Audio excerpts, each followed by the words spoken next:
नमस्कार, कैसे हैं आप सब। उम्मीद है कि आप सब बहुत अच्छे होंगे। आज हम एक नया अध्याय शुरू करने जा रहे हैं, उसका नाम है डिजिटल साक्षरता और उसका ये भाग रहेगा प्रथम। और इस पूरे अध्याय में जो कि डिजिटल साक्षरता नाम से है, इसमें हम डिजिटल अंकों की पहचान करना सीखेंगे, उनको लिखना सीखेंगे और साथ साथ में उन आंकड़ों को समझने का भी प्रयास करेंगे जो कि चित्रों में दिए जाएंगे। और इसके साथ साथ मोबाइल फ़ोन से संबंधित हमारे दैनिक जीवन को कैसे सुलभ बनाया जा सकता है, कैसे हमारी दैनिक जीवन की समस्याएं उससे हल हो सकती है, इनके बारे में भी बात करेंगे। और इसी से संबंधित मैं आपको एक कहानी बताना चाहता हूँ जिसका शीर्षक है अब राह हुई आसान।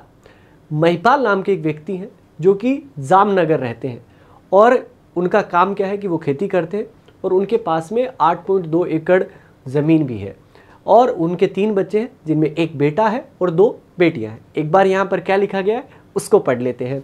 यहाँ पे लिखा गया है, महिपाल जामनगर रहता है, वह खेती करता है, उसके पास करीब 8.2 एकड़ ज़मीन है, उसके 3 बच्चे हैं, एक बेटा और 2 बेटियां। और इस तरीके से एक छोटा सा परिवार है। तीनों बच्चे उनके स्कूल में जाते हैं, स्कूल में पढ़ते हैं। महिपाल केवल 6ठी कक्षा तक पढ़ा हुआ है, लेकिन वो चाहता है कि उसके बच्चे बहुत अच्छे से पढ़ें और अपना अच्छे से भविष्य जो है वो सुनिश्चित करें। और उन्होंने क्या किया महिपाल ने कि बच्चों की पढ़ाई अच्छे से हो सके, इसके लिए एक लोन लिया और उससे एक मोबाइल खरीद के उनको दिया। यहाँ पर जो लिखा गया है पढ़ लेते हैं। तीनों बच्चे स्कूल में पढ़ते हैं, महिपाल केवल 6ठी कक्षा तक पढ़ा है, वह चाहता है कि उसके बच्चे खूब पढ़े। उसने उनकी पढ़ाई के लिए लोन लेकर एक मोबाइल भी खरीदा कि मोबाइल से वो बच्चे अच्छे से पढ़ सके। बच्चों को पालने के लिए महिपाल और उनकी पत्नी बहुत मेहनत करते हैं, उनके लिए खेती करते हैं ताकि उनके बच्चे बहुत अच्छे से पढ़ जाएं। और इस बार जो उन्होंने है वो खरीफ में धान की खेती की और इसके अलावा रबी में जो है वो मकई की खेती उन्होंने की है इस साल। तो यहाँ पर क्या लिखा गया है पढ़ लेते हैं। बच्चों को पालने के लिए महिपाल और उसकी पत्नी बहुत मेहनत करते हैं। उन्होंने पिछले खरीफ में धान की खेती की और रबी में मकई की। ये पिछले साल की बात थी कि खरीफ में धान की खेती की और एक छोटा सा परिवार और बच्चों को पालने के लिए महिपाल और उनकी पत्नी बहुत मेहनत करते हैं। पिछले साल की अगर बात करें तो उन्होंने खरीफ में धान की खेती की और इसके साथ साथ रबी में मकई की खेती की। एक बार क्या लिखा गया है पढ़ लेते हैं सब साथ मिलकर। बच्चों को पालने के लिए महिपाल और उसकी पत्नी बहुत मेहनत करते हैं। उन्होंने पिछले खरीफ में धान की खेती की और रबी में मकई की। और इस तरीके से वो मेहनत कर रहे हैं। महिपाल ने खेती शुरू करने के लिए पूरी योजना बनाई थी कि उसे कितने पैसे चाहिए होंगे, मक्के के बीज खरीदना है या खेत के लिए खाद, यूरिया, ये सब करना है। तो वो एक प्रॉपर योजना बनाकर चल रहा था। यहाँ पर क्या लिखा गया है, यहाँ पे लिखा गया है महिपाल ने खेती शुरू करने के लिए पूरी योजना बनाई थी कि कितने पैसे चाहिए होंगे, जैसे मक्के के बीज खरीदना, खेत के लिए खाद, यूरिया आदि। इस तरीके से वो काम कर रहे हैं। और उसे सिंचाई के लिए बार बार पंप जो है वो किराए पर लेने के लिए भी पैसे चाहिए थे, ठीक है। और उसे सिंचाई के लिए बार बार पंप को अगर किराया लेगा तो उसके लिए पैसे भी चाहिए थे। उसे 2 मजदूरों को काम पर भी रखना था। इसलिए महिपाल ने एक पूरा बजट बनाया कि कितने मेरे पैसे खर्च होंगे, कितने नहीं। क्या लिखा गया एक बार पढ़ लेते हैं। उसे सिंचाई के लिए बार बार पंप किराए पर लेने के लिए भी पैसे चाहिए थे। उसे 2 मजदूरों को भी काम पर रखना था। महिपाल ने एक बजट बनाया कि किस तरीके से हमें पूरी तरीके से खेती करनी है और उसके पास इन सब के लिए उतने पैसे नहीं हैं जितनी उसको ज़रूरत है। मतलब उसे ज़्यादा पैसा चाहिए। महिपाल और उसकी पत्नी ने फैसला किया कि अगर पैसे नहीं है तो कोई बात नहीं, वे अपने पिछले जो साल की जो बचत है इसको इसमें लगा देंगे और बची हुई रकम के लिए क्या करेंगे, ग्रामीण बैंक से लोन ले लेंगे। बैंक की बात हुई है, बैंक में खाता होता है तो इतना सोच पाते हैं कि हम लोन भी ले सकते हैं। यहाँ पर क्या लिखा गया है पढ़ लेते हैं। उसके पास इन सब के लिए उतने पैसे नहीं हैं जितनी ज़रूरत है। महिपाल और उसकी पत्नी ने फैसला किया कि वे अपनी पिछले साल की बचत को इसमें लगा देंगे और बची हुई रकम के लिए ग्रामीण बैंक से लोन ले लेंगे। तो ग्रामीण बैंक से लोन ले लेंगे। महिपाल इतने पैसे लगाने में डर भी रहा था, क्योंकि उसे बच्चों की पढ़ाई का भी चिंता थी और इसके साथ साथ में घर को भी तो चलाना था, घर खर्च के लिए भी तो पैसे चाहिए, और मोबाइल का लोन जो उन्होंने लिया था बच्चों की पढ़ाई के लिए उसका लोन भी चुकाना था। महिपाल समझदार है हालांकि कि वो पूरी योजना बनाकर चल रहा है। क्या लिखा गया है? महिपाल इतने पैसे लगाने में डर रहा था क्योंकि उसे बच्चों की पढ़ाई और घर खर्च के साथ मोबाइल का लोन भी चुकाना था। महिपाल बहुत समझदार है और उसने मोबाइल का इस्तेमाल बच्चों की पढ़ाई के लिए तो किया, ये तो समझदारी वाली बात है। इसके साथ साथ मोबाइल की मदद से उसने क्या किया कि भारत सरकार की जो नई कृषि पद्धतियां हैं और योजनाएं हैं उनके बारे में जाना कि किस तरीके से हम अपनी खेती को सुधार सकते हैं, कैसे हम ज़्यादा से ज़्यादा राशि या जो है वो बचत कर सकते हैं खेती के माध्यम से। ऐसा उसने किया और उसने किसकी मदद से किया? मोबाइल की मदद से। जैसे आप पढ़ रहे हैं तो आपका इसमें भी फ़ायदा होगा, मोबाइल की मदद से पढ़ेंगे आप। तो यहाँ पर क्या लिखा गया है, पढ़ लेते हैं। उसने मोबाइल का इस्तेमाल बच्चों की पढ़ाई के लिए भी किया, साथ ही मोबाइल की मदद से भारत सरकार की नई कृषि पद्धतियां और योजनाओं के बारे में जाना। जब उन्होंने जाना तो इसके साथ साथ उसको ये पता लगा कई तरीके की चीज़ें, जैसे कि ई चौपाल, डिजिटल मंडी इंडिया, एम किसान जैसी ऐप होती है मोबाइल में, वो उन्होंने डाउनलोड की मोबाइल में, और रोज़ शाम को महिपाल और उसके बच्चे मोबाइल खोल लेते और इनके बारे में जानते। जैसे कि यहाँ पर ई चौपाल का ये चित्र आपके सामने बना हुआ है। यहाँ पर क्या लिखा गया है? इसके लिए उसने ई चौपाल, डिजिटल मंडी इंडिया, एम किसान आदि ऐप भी मोबाइल में डाउनलोड किए। रोज़ शाम को महिपाल और उसके बच्चे मोबाइल खोल लेते और इस तरीके से वे देखते उन मोबाइल में कि स्थानीय प्रशासन द्वारा जो दी गई सहायता से वे अपने खेती में किस तरीके से सुधार कर सकते हैं। महिपाल इसके साथ साथ में एम किसान ऐप जो है इसके बारे में मैं आपको आगे की तरफ बताऊंगा, उससे जुड़ गए। ठीक है, यहाँ पर क्या लिखा गया है, पढ़ लेते हैं। वे देखते कि स्थानीय प्रशासन द्वारा दी जा रही सहायता से वे अपनी खेती में कैसे सुधार कर सकते हैं। महिपाल एम किसान ऐप से भी जुड़ गया और इन ऐप से जुड़ने पर क्या फ़ायदा हुआ? एम किसान ऐप पर वहाँ पर क्या होता है, आपको मौसम के बारे में जानकारी मिल जाती है, बीज के बारे में जानकारी मिल जाती है, खाद के दाम के बारे में और अपेक्षित बिक्री मूल्य है आदि से जुड़ी उन्होंने सलाह और सूचना वहाँ पर मिलती रहती है। वो उन्होंने वहाँ से जानकारी इकट्ठी करी और इससे उन्होंने हिसाब लिया कि ये सब खरीदने में उसे कितना रुपया लगेगा। पूरी तरीके से जो बजट बनाया था उसके अंदर वो काम कर लेंगे। यहाँ पर क्या लिखा गया है? यहाँ पर मौसम, बीज और खाद के दाम, अपेक्षित बिक्री मूल्य आदि से जुड़ी सलाह और सूचना मिलती रहती है।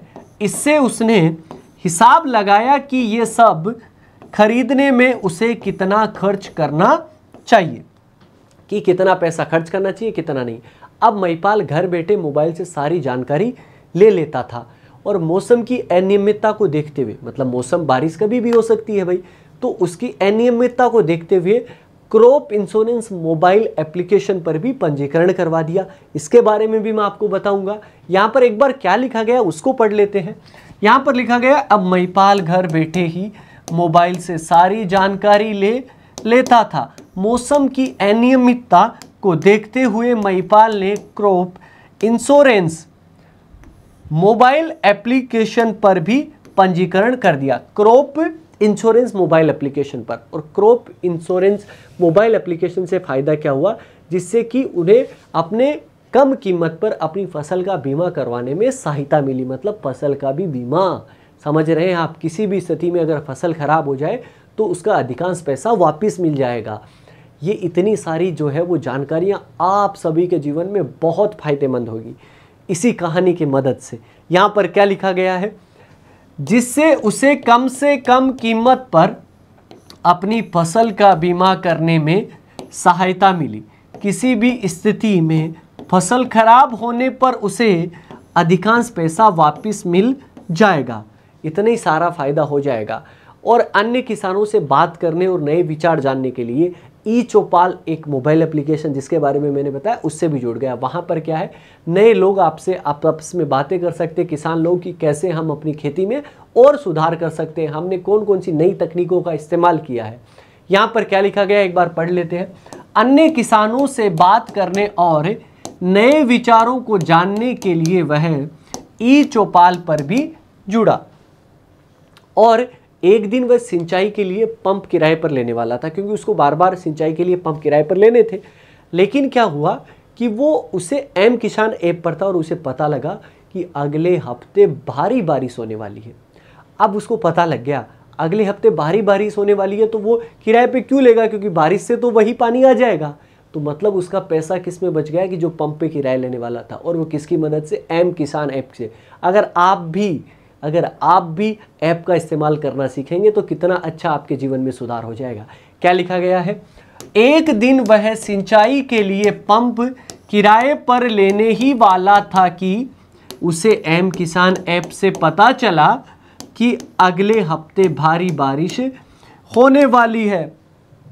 और उसे इस जानकारी का जैसे ही पता लगा तो उसने पंप किराए पे नहीं लिया, पैसा बचाया और अपनी समझदारी से इस तरीके से उसने बचत करी। कटाई के समय मोबाइल पर, जब फसल कटाई होती है उस समय मोबाइल पर एक अलर्ट आया कि अगले कुछ दिनों में जिले में बहुत भारी चक्रवात आ सकता है। मतलब फसल की हम कटाई करने वाले हैं, उससे पहले पता लग जाए अपने को, तो हम फसल की कटाई वो जल्दी कर सकते हैं।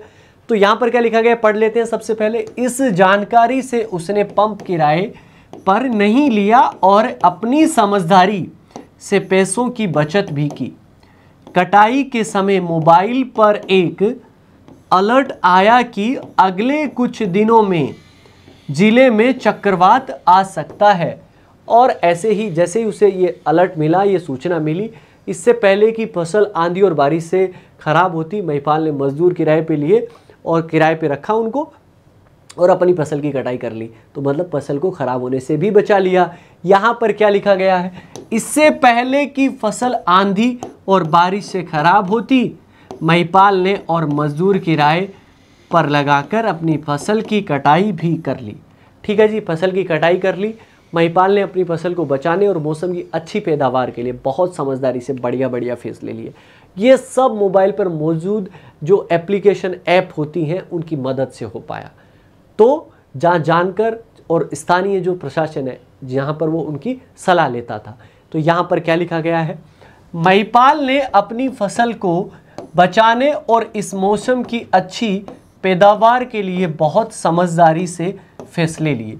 यह सब मोबाइल पर मौजूद ऐप की मदद से हुआ, जहां वह जानकारों और स्थानीय अधिकारियों से सलाह लेता था और उसे सब चीज़ें पता लग जाती थी। अब मोबाइल उसने लिया था बच्चों की पढ़ाई के लिए, तो बच्चों की पढ़ाई भी उसने साथ में करवाई। साथ ही महिपाल ने अच्छे से फसल की कमाई भी करी। उसने मोबाइल का जो लोन था वो भी चुका दिया और कुछ पैसे बच्चों की आगे की पढ़ाई के लिए बैंक में जमा भी कर दिए। कितना सारा फायदा सिर्फ समझदारी भरे फैसले लेने से। क्या लिखा गया है पढ़ लेते हैं एक बार। यहाँ पर लिखा गया है, मोबाइल की मदद से बच्चों ने अच्छे से पढ़ाई भी की। साथ ही महिपाल ने इस साल अच्छी फसल से अच्छी कमाई भी की। उसने मोबाइल का लोन भी चुकाया और कुछ पैसा बच्चों की आगे की पढ़ाई के लिए बैंक में भी जमा किया। तो हर तरीके से उसको फ़ायदा हुआ और ये कहानी थी। मतलब अगर आप अच्छे समझदारी भरे फैसले लेंगे तो बहुत कुछ अच्छा हो जाएगा। अब कुछ प्रश्न जो है वो मैं आपसे पूछता हूँ। यहाँ पर आपने इतनी कहानी सुनी तो पहला प्रश्न है, जैसा कि लिखा गया है, महिपाल ने रबी में कौन सी फसल बोई, ये आपको बताना है। तो बताओ कौन सी फसल जो है वो बोई है। तो वो बोई है मक्की की। और खरीफ में क्या करी थी, धान की खेती की थी। चलिए बढ़ते हैं दूसरे प्रश्न की तरफ। महिपाल को बीज और खाद की उचित कीमत के बारे में कैसे पता चला? बताओ, उसे कैसे पता चला?